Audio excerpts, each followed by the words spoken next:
Hello everyone, this is TrueBlue here. Welcome back to more Legend of Zelda Oracle of Ages. Last time we finished Jabba Jabba's belly, but discovered that Varen had indeed completed the Black Tower and is now causing even more havoc. But now, and we also gotta find our path for the last essence of time, but we don't have any leads for that. Macatry was of no help for that, but I took a little detour to go get to plant some more Gasha seeds so that way I could have some ready for when I'm finished the last dungeon, hopefully get that last collectible.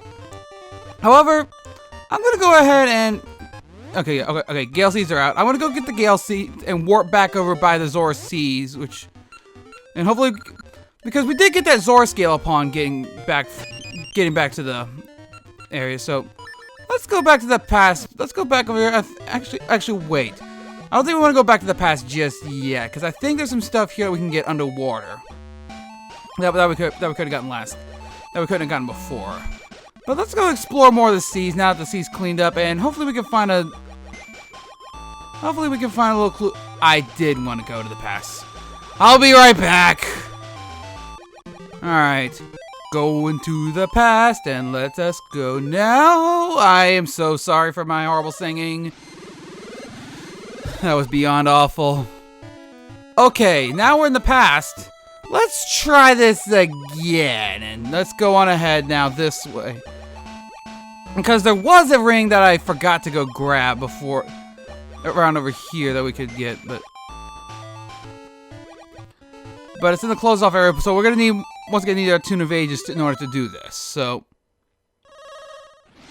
let's go on ahead back to the present again, get used to that.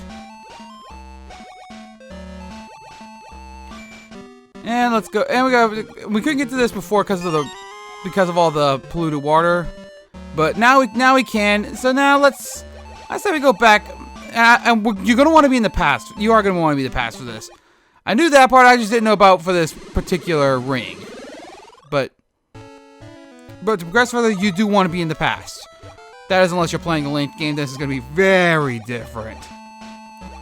If you're playing a linked version of this game, this is actually where the game gets really different, which I might have that. But you want to talk to this Zora here. The seas beyond here swallow all who venture into them. The Sea of Storms. I can't allow a child like you to pass. Zora scale. So you're Link. You may pass.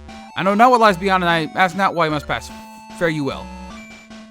But yeah, actually, I'm going to bring attention to something here real quick. Now we're in here. I'm going to bring attention. Look, if we look at our map, you may notice that there's a big portion of this area that isn't explored, so, and the Appalachian Sea of No Return. Well, considering the present is mostly explored, I'd say this is a good candidate for where things are going to be hiding, especially since it's that big area that's left open. But actually, first, dive underwater here. Easy to miss cave and it's another ring. But yeah, easy to miss. But actually, now we want to go up this way. There is a cave in the present, but I think it has the same thing, if memory serves correctly. But yeah, pirate ship. You may have seen these guys floating around before, but now that we have now we're able to go in and talk to them. So what do you got to say? Tales tell of giant ruins out east in the Sea of No Return. I kind of had already alluded to that, but probably should have waited. But if you go out to the ruins out east, you can never return. Like I said, I think whatever's over there is a good candidate for our last essences. Captain isn't thinking about a thing. Not? No. How long have we been adrift? Okay, you can't read anything there, so let's see here. Sailing the seas is every man's dream. It was great to so gallantly sail off to me dreams, but we got stuck in this sea of storms and can't get out. Ha! You've got the Zora scale, sea charm. Aye, that could calm the Sea of Storms. How about you give me that Zora scale? Yeah, sure, go ahead. I'm not. Thank you, you're a good man. Ahoy, mateys, we're off to Olodrum, the land of seasons. Aye, sir. Thank you, now we can escape these seas. Take this as a sign of me thanks. It's the jewel called the Tokei Eyeball. It's said to be the thing that opens the way to the ancient tomb. Ooh, the ancient tomb. I don't know if it's true or not, though. You got the Tokei Eyeball. Remember but I'll get to that in a little bit. But yeah, actually, remember the whole Olodrum thing, because the Land of Seasons, because that is we will be seeing that in Oracle seasons. So You've really helped us out. Aye, we found that Tokay eyeball on Crescent Island. Maybe you should head that way.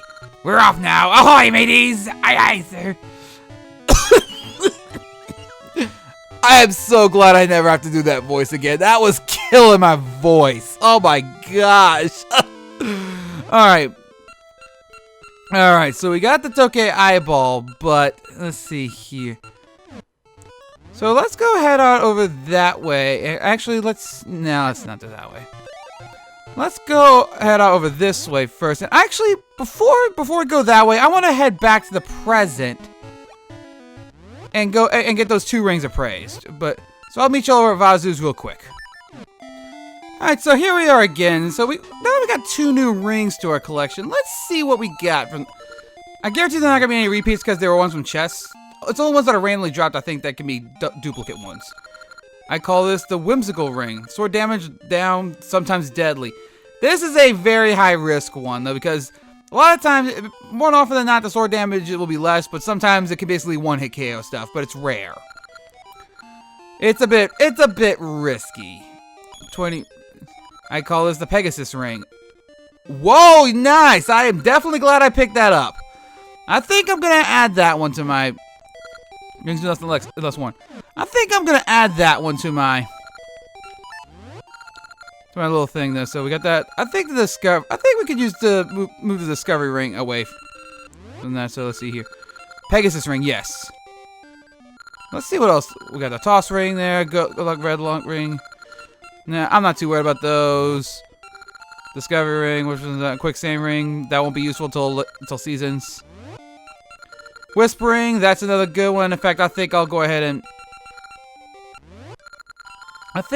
swap the like. I think I'll swap the like ring out for that one. I don't know if there's any more wisps at this point. But let's go ahead and switch that one out there. Oh, now all 3 rings that can actually do something, but now that we have that, I'd say now we can go over to Crescent Island. So I'm gonna go warp over there via the Galaxy, because remember there's a sentry in the presence. So let's get over that way.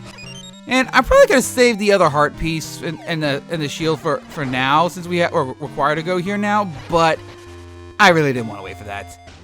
So, but remember how the Tokay said a long time ago that a Tokay with no tail opened up the way, and that's what became Moonlit Grotto.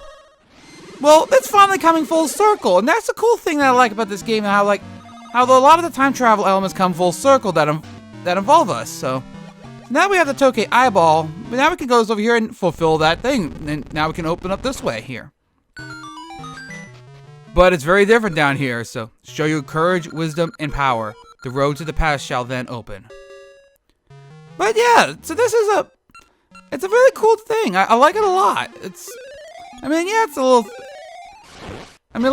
Some time travel games have things that happen where the only way out of the plot holes is just say alternate timeline. I'm looking at you, Fire Emblem Awakening. No, don't get me wrong. I love Fire Emblem Awakening. It's just that was one of the things that did irritate me. But yeah, that was the power room where we had to go through beat those Gibdos. But now that we go over this, we got this little maze here with these unbeatable enemies that represent the wisdom portion of things. So now we just got to go through that. And actually, I read about this. I want to see if this works. What? I was told that the bombs could kill these things. I guess not. I guess I was wrong on that. Well, in that case, since we're going this way, then I'll go by the other strategy and say goodbye! I'll still love doing that to those things. You're gonna want the Cane of Samaria for this next part here. There's no floor. You see, you think there's no floor, but looks a little deceiving because we're showing with the Cane of Samaria, there indeed is a floor. But don't let that fool you because there's a gap there. So you want to be very careful here. And I think it's a straight shot this way up here. So yeah, Cane of Samaria will help out immensely with that part. And more swimming, yay! But this is very. But you know, Yeah, I'm not gonna lie, it's not hard. This wasn't hard to find where the next area was, especially since you get the sword scale right afterwards. Figure you need something with that, but it's over here. You're gonna want to push the statue over here, line them up, and opens up this area. And welcome to these ruins. There are indeed ruins over here in the Sea of No Return. However, I'm gonna bring attention to this right now. If those of you who pay very close attention, you may have noticed that this is basically the past version of the Yule Graveyard. Well, what happens if we try to time travel through here? Did you know that? Could you just travel from the old graveyard to here? This is what I'm going to bring up right now. They thought this through. See this little distortion there? We cannot travel. This is one of the... You were sent back by a strange force. This is one of the few areas where you cannot travel back and forth in time. You cannot travel from your graveyard to here. You cannot travel back from here to your graveyard. Like, this is one of very few areas where this occurs in the game. The other area being the Black Tower. And let's just say the reason that this exists, I don't think it's ever explained what this mysterious force. Oh no! I'll go on that in a second. But the reason it's never explained what this force is. It's pretty much just there to prevent sequence breaking, to prevent you from coming here early. But we got a new enemy here. See those little wolf-like things with the swords?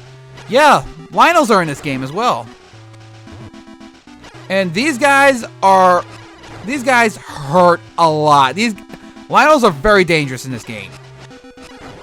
They can do a lot of damage with you. They can fire these bolts that can't be blocked by your other shield. And if you don't have the upgraded sword, in fact, I'm gonna see if I can get one to shoot its blast. It could be.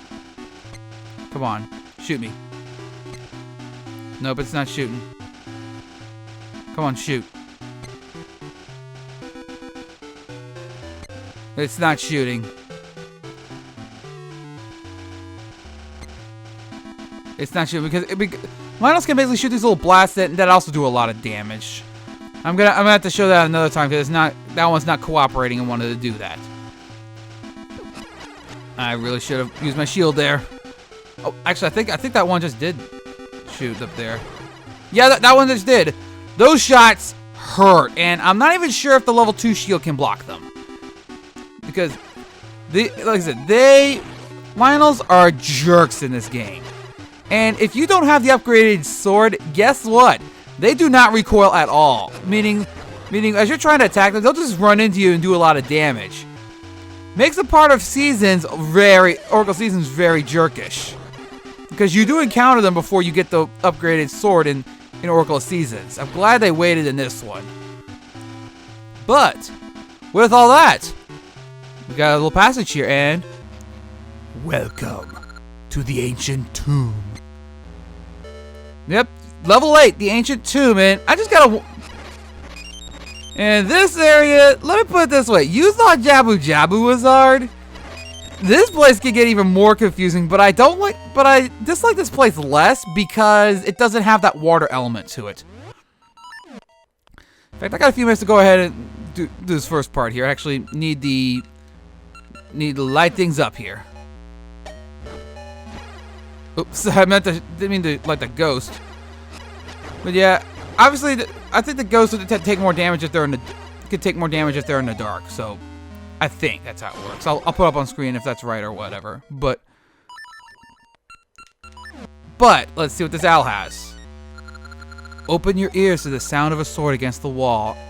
You may not hint that we've used many a times before, but yeah, there's no clear way forward. So you go this way over here, and you see things. But you can move this here, and yeah. So what do you do with that? You bomb it, of course. That's what happened. And there's a lot of points for a bomb in this one. Oh gosh, Floor Masters. No. No. Gosh. It always scares me when they spawn right next to me. Okay, I did not.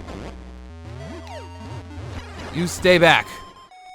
Okay, thank goodness. And thank goodness there's no more in this room. Yeah, Floor Masters at least all come at once. At least come like in the first wave, and then once they're gone, they don't appear anymore in that room. I still I still hate floor masters though. Like wall masters and floor, especially the wall masters in the 3D Zelda games, I hate them. They freak me out. I don't like them. They don't like me. But on that note, let's get all the switches over here, and I think we're gonna need. We're gonna need the. Let me see. So we just stand here. So we have all these active at once, and opens up the way to the next floor. Very cool. Like I said, this place may be hard, but at least I like the atmosphere for it. But now that we've explored a little bit of the ancient tomb, gotten in here, found our last dungeon here, I think this is a good place to end off this video. So next time on Legend of Zelda Oracle of Ages, we will be traversing more of the ancient tomb and seeing what lies deeper in this temple. So until then, see you guys then.